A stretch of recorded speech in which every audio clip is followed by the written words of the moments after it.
ನನ್ನೆಲ್ಲ ಸ್ನೇಹಿತರಿಗೂ ಚೇತನ್ ಮಾಡುವ ನಮಸ್ಕಾರಗಳು. ನಾನು ನನ್ನ ಹಿಂದಿನ ವಿಡಿಯೋದಲ್ಲಿ ಹೇಳಿದ ಹಾಗೆ ಕರ್ನಾಟಕ ರಾಜ್ಯದಂತೆ ಪ್ರವಾಸ ಮಾಡ್ತೀನಿ ಅಂತ ಹೇಳಿದ್ದೆ. ಅದೇ ನಿಟ್ಟಿನಲ್ಲಿ ನನ್ನ ಒಂದು ವಿಷನ್ನ ತಿಳಿಸ್ತಾ ಕರ್ನಾಟಕ ಪೂರ್ತಿ ನಾನು ಪ್ರವಾಸ ಮಾಡಿದ್ದೀನಿ. ನನ್ನ ವಿಷನ್ನ ಎಲ್ಲ ಮೆಂಬರ್ಗಳು ತಿಳಿಸಿದ್ದೀನಂತೆ. ಈ ವಿಷನ್ನ ತಿಳಿಸೋ ಒಂದು ಭಾಗವಾಗಿ ಎಲ್ಲರೂ ಪ್ರಶಂಸೆ ಮಾಡಿದ್ರು, ನನಗೆ ಉತ್ತೇಜನ ಕೊಟ್ಟರು. ಜೊತೆಗೆ ಇನ್ನೂ ಕೆಲವರಿಗೆ ಸುಮಾರು ಪ್ರಶ್ನೆಗಳು ಕೂಡ ಬಂದವು.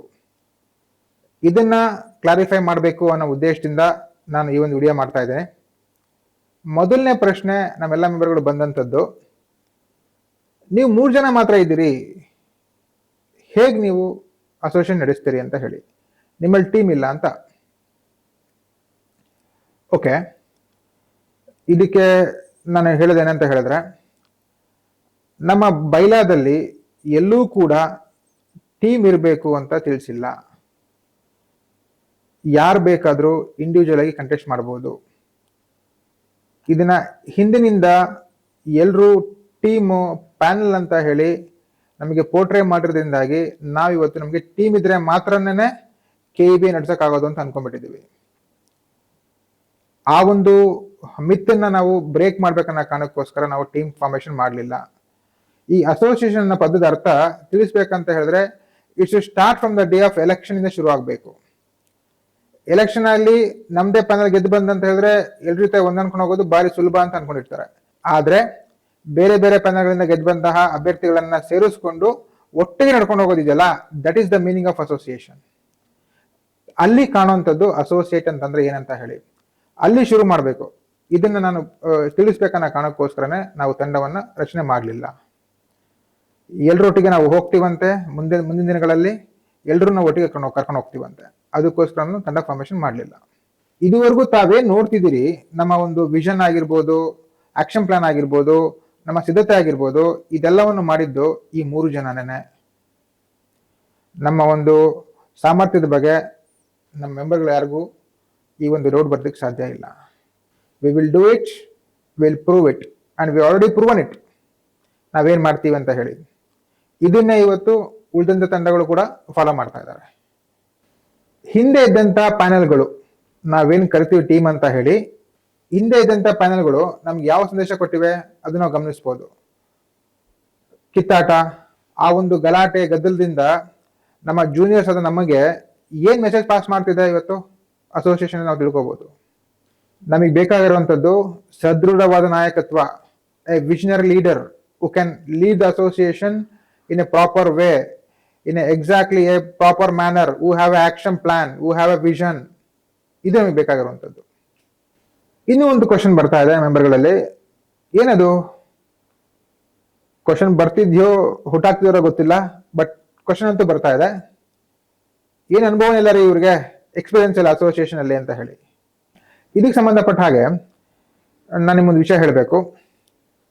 ನಾನು ನಮ್ಮ ಎಲ್ಲ ಸೀನಿಯರ್ ರಿಟೈರ್ಡ್ ಇಂಜಿನಿಯರ್ಗಳನ್ನ ರೀಚ್ ಆಗ್ಬೇಕನ್ನೋ ಕಾರಣಕ್ಕೋಸ್ಕರ ಪ್ರತಿಯೊಬ್ಬರು ಕೂಡ ನಮ್ಮ ಆಕ್ಷನ್ ಪ್ಲಾನ್ ಆಗಿರ್ಬೋದು, ವಿಷನ್ ಆಗಿರ್ಬೋದು, ನನ್ನ ಒಂದು ಮನವಿ ಪತ್ರ ಆಗಿರ್ಬೋದು, ಪ್ರತಿಯೊಬ್ಬರಿಗೂ ನಾನು ಕಳಿಸ್ಕೊಟ್ಟಿದ್ದೆ.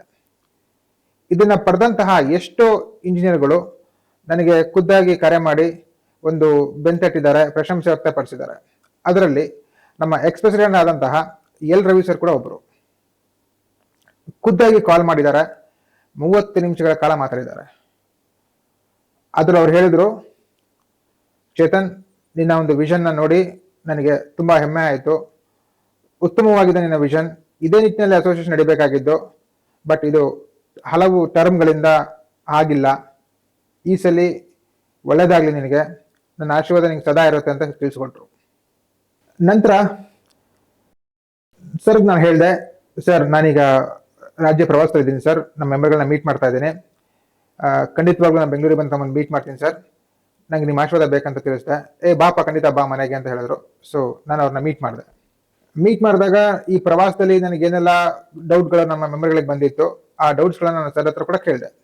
ಸರ್, ಈಗ ನಮ್ಮ ಮೆಂಬರ್ಗಳಿಗೆ ಈ ಥರ ಡೌಟ್ಸ್ ಬರ್ತಾ ಇದೆ, ನಿಮ್ಮ ಹತ್ರ ಟೀಮ್ ಇಲ್ಲ, ಎಕ್ಸ್ಪೀರಿಯನ್ಸ್ ಇಲ್ಲ ಅಂತ ಹೇಳ್ತಾ ಇದ್ದಾರೆ, ಇದನ್ನ ನನ್ನ ಮೆಂಬರ್ಗಳಿಗೆ ಹೇಗೆ ಕನ್ವೆ ಮಾಡಲಿ ಸರ್, ಇದನ್ನ ನಾನು ಅವ್ರಿಗೆ ಹೇಗೆ ತಿಳಿಸ್ಕೊಡ್ಲಿ, ನನಗೆ ಗೊತ್ತಾಗ್ತಿಲ್ಲ ಸರ್, ದಯವಿಟ್ಟು ತಾವು ತಿಳಿಸ್ಕೊಡಿ ಅಂತ ಕೇಳಿದೆ.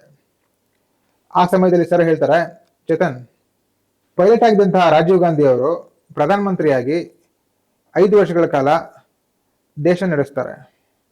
ಇನ್ನು ನಮ್ಮ KBB ನಡೆಸೋದಕ್ಕೆ ಯಾವ ಅನುಭವ ಬೇಕಪ್ಪ?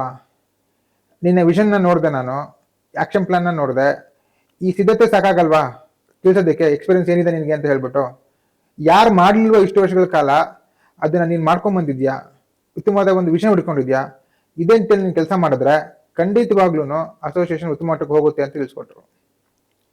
ಈ ಒಂದು ಭಾವ ನನಗೆ ಒಂದು ಶಕ್ತಿ ತುಂಬುತ್ತೆ, ಚೈತನ್ಯ ತುಂಬುತ್ತೆ. ಹೌದು, ನನ್ನ ಜೊತೆಗೆ ಹಿರಿಯರಿದ್ದಾರೆ ಅಂತ ನನಗೊಂದು ಶಕ್ತಿ ತುಂಬುತ್ತೆ. ಸರ್ ಆಶೀರ್ವಾದ ಮಾಡ್ತಾ ಹೇಳ್ತಾರೆ, I will, I must, I can ಈ ಮಂತ್ರದೊಂದಿಗೆ ಮುಂದೋಗು, ಖಂಡಿತವಾಗ್ಲೂ ಜಯಶೀಲನಾಗಿ ಬರ್ತೀಯಂತೆ. ಮುಂದಿನ ದಿನಗಳಲ್ಲಿ ನಿನ್ನ ಬೆನ್ನೆಲುಬಾಗಿ ನಿಂತು ಸದಾ ನಾನು ನಿನ್ನ ಜೊತೆಗೆ ಇರ್ತೀನಿ ಅಂತ ನನಗೊಂದು ಭರವಸೆ ಕೊಡ್ತಾರೆ ಅವರು. ಇನ್ನೂ ಒಂದು ಪ್ರಶ್ನೆ ನಮ್ಮ ಮೆಂಬರ್ಗಳಲ್ಲಿ ಬರ್ತದೆ, ಎಇ ನಿಜವಾಗ್ಲೂ ಪ್ರೆಸಿಡೆಂಟ್ ಪೋಸ್ಟ್ ಕೇಪೇಬಲ್ ಅಂತ ಹೇಳಿ. ಹೌದು, ಇವತ್ತು ನಿಮಗೆ ಈ ಕ್ವಶನ್ ಬರೋದಕ್ಕೆ ಕಾರಣ ಎಇ ಆಗಿರೋದಕ್ಕೆ. ಈ ಕೇಪೇಬಲ್ ಅನ್ನೋ ಪ್ರಶ್ನೆ ಬೇರೆ ಯಾವ ಮೆಂಬರ್ಗಳಿಗೂ ಬರಲಿಲ್ಲ, ಆದರೆ ಎಇಗೆ ಮಾತ್ರ ಯಾಕೆ ಬರ್ತಾ ಇದೆ? ವಯಸ್ಸಲ್ಲಿ ಚಿಕ್ಕವನಿದ್ದಾನೆ, ಅನುಭವ ಕಡಿಮೆ ಇದೆ ಅಂತ ಅಲ್ವಾ? ನೋಡಿ, 2007 ರೆಕ್ರೂಟ್ ಆದಂತಹ ಎಇಗಳು, ಕಾಂಟ್ರಾಕ್ಟ್ ಎಇಗಳು ಪರ್ಮನೆಂಟ್ ಮಾಡಿಸ್ಕೊಂಡಿದ್ದು ಯಾರು? ಅವರೇ ಅವರ ಒಂದು ಸ್ವಂತ ಬಲದಿಂದ ಪರ್ಮನೆಂಟ್ ಮಾಡಿಸ್ಕೊಂಡು ಬರ್ತಾರೆ. ದೇ ಆರ್ ಕೇಪೇಬಲ್, ಅವ್ರು ಕೇಪೇಬಲ್ ಆಗಿದ್ದಾರೆ, ಅವರು ಕೂಡ ಎಇಗಳೇ. HK ರೀಜನ್ ಪ್ರಮೋಷನ್ಸ್ನ ಆಪರೇಟ್ ಮಾಡ್ಕೊಂಡು ಬಂದಿದ್ಯಾರು? ಪ್ರಮೋಷನ್ಸ್ನ ತಗೊಂಡ್ಬಂದಿದ್ಯಾರು? ಎಇಗಳು. ಅವರು ಎಇಗಳೇ, ಅವರು ಕೇಪೇಬಲ್ ಆಗಿದ್ದಾರೆ. ಕರೆಕ್ಟ್ ಅಲ್ಲ? 2024 ಆದಂತಹ ರೆಕ್ರೂಟ್ಮೆಂಟ್ ಎಇಗಳು ಯಾರಿದ್ದಾರೆ ಪಾಪ, ಅವ್ರು ಇನ್ನೂ ಡಿಪಾರ್ಟ್ಮೆಂಟ್ ಬರೋಕ್ಕಿಂತ ಮುಂಚೆನೇ ಕೋರ್ಟ್ ಕೇಸ್ಗಳಿದ್ವು, ತುಂಬ ಅಡ್ಡಿ ಆತಂಕಗಳಿದ್ವು, ಇದೆಲ್ಲ ಬಗೆಹರಿಸ್ಕೊಂಡ್ ಬಂದಿದ್ಯಾರು? ಎಇಗಳೇ, ಅವರು ಕೇಪೇಬಲ್ ಇದ್ದಾರೆ. Then what we can do it? ನಮ್ಮ ಸಮಸ್ಯೆಗಳನ್ನ ನಾವೇ ಬಗೆಹರಿಸೋದಕ್ಕೆ ನಾವು ಕೂಡ ಕೇಪೇಬಲ್ ಇದ್ದೀವಿ. We are also capable of doing it. Capable ಅನ್ನೋ ಒಂದು ಪ್ರಶ್ನೆಗೆ ಉತ್ತರ ನಮ್ಮ ಎಇಗಳೇ ಈ ಹಿಂದೆ ಕೊಟ್ಟಾಗಿದೆ. ವಿ ಆರ್ ಆಲ್ ಕೇಪೇಬಲ್ ಅಂತ ಹೇಳಿ.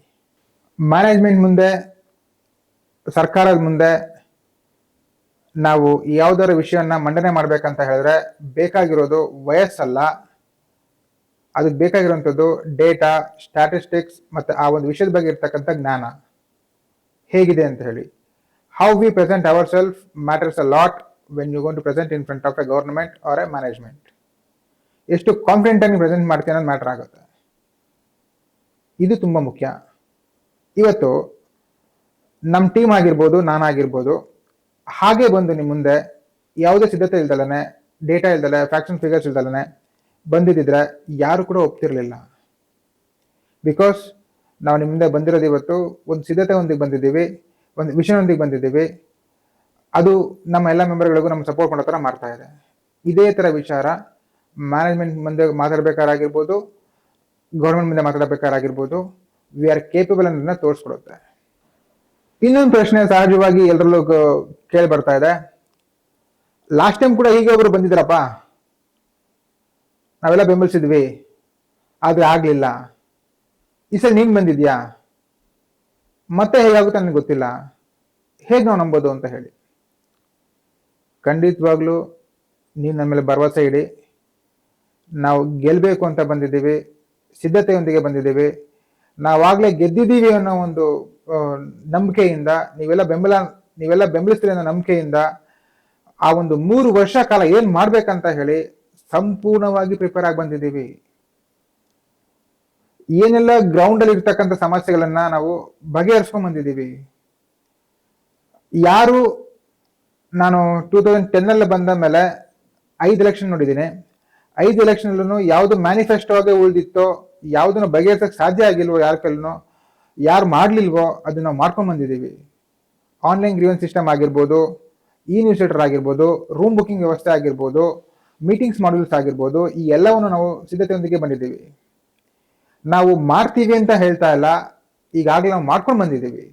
This is the difference between others and ನಮಗಿರ್ತಕ್ಕಂಥ ಡಿಫ್ರೆನ್ಸ್. ದಯವಿಟ್ಟು ಯೋಚನೆ ಮಾಡಿ, ನಾವು ಏನನ್ನ ಮಾಡೋಕ್ಕಾಗಿದೆಯೋ, ಯಾವುದನ್ನ ಬೇರೆಯವ್ರು ಮಾಡಲಿಲ್ವೋ ಅದನ್ನ ಯೋಚನೆ ಮಾಡಿ. ಪರ್ಫಾರ್ಮ್ ಯಾರು ಮಾಡ್ತಿದ್ದಾರೆ, ಮಾತು ಯಾರು ಹೇಳ್ತಿದ್ದಾರೆ ಯೋಚನೆ ಮಾಡಿ. ನಂತರ ಡಿಸೈಡ್ ಮಾಡಿ. ಎಲೆಕ್ಷನ್ ತುಂಬಾ ಹತ್ರ ಬರ್ತಾ ಇದೆ, ಸಮಯ ತುಂಬಾ ಕಡಿಮೆ ಇದೆ. ಸೊ ಎಲ್ರನ್ನೂ ಖುದ್ದಾಗಿ ಭೇಟಿ ಮಾಡೋದಕ್ಕೆ ಸಾಧ್ಯ ಆಗ್ತಿಲ್ಲ, ದಯವಿಟ್ಟು ಕ್ಷಮಿಸಿ. ಖಂಡಿತವಾಗಿಯೂ ಮುಂದಿನ ದಿನಗಳಲ್ಲಿ ಎಲ್ರನ್ನೂ ಖುದ್ದಾಗಿ ಭೇಟಿ ಮಾಡ್ತೀನಿ. ಈ ಬಾರಿ ಆಗುತ್ತೋ ಆಗಲ್ವೋ ಅನ್ನೋ ಸಂದೇಹ ಬೇಡ. ಎಲ್ರೂ ಒಗ್ಗಟ್ಟಾಗಿ ಬೆಂಬಲ ನೀಡಿ. ಖಂಡಿತವಾಗಿಯೂ ಇದೇ ಬಾರಿ ಬದಲಾವಣೆ ಆಗೇ ಆಗತ್ತೆ, ಚೇಂಜಸ್ ಬಂದೇ ಬರುತ್ತೆ. ಈ ಎಲ್ಲಾ ಪ್ರಶ್ನೆಗಳಿಗೆ ಉತ್ತರ ಸಿಕ್ಕಿದೆ ಅಂತ ಭಾವಿಸ್ತಾ ಈ ಮೂಲಕ ನನ್ನೆಲ್ಲ ಸ್ನೇಹಿತರಲ್ಲೂ ಮನವಿ ಮಾಡ್ಕೊಳ್ಳೋದೇನಂತ ಹೇಳಿದ್ರೆ, ಮುಂಬರುವ ದಿನಾಂಕ 29 ನವೆಂಬರ್ ನಡೆಯುವ ಚುನಾವಣೆಯಲ್ಲಿ ರೀಬಿಲ್ಡ್ ಕೆಇಬಿಯ ತಂಡದಿಂದ ನಾನು ಅಧ್ಯಕ್ಷ ಅಭ್ಯರ್ಥಿಯಾಗಿ ಚೇತನ್ ಎಸ್ ಸೀರಿಯಲ್ ನಂಬರ್ 2 ಸ್ಪರ್ಧೆ ಮಾಡ್ತಾ ಇದ್ದೀನಿ. ನನ್ನೊಟ್ಟಿಗೆ ನನ್ನ ತಂಡದೊಂದಿಗೆ ಸಹಾಯಕ ಇಂಜಿನಿಯರ್ ಕೇಳರಿಂದ Deendayal serial number 9, Dondiram serial number 10 ಸ್ಪರ್ಧೆ ಮಾಡ್ತಾ ಇದ್ದೀವಿ. ದಯವಿಟ್ಟು ನನ್ನ ತಂಡಕ್ಕೆ ಮತ್ತು ನನಗೆ ಬೆಂಬಲ ನೀಡಬೇಕಾಗಿ ತಮ್ಮಲ್ಲಿ ನಾನು ಮನವಿ ಮಾಡ್ಕೊಳ್ತೀನಿ. ಧನ್ಯವಾದಗಳು.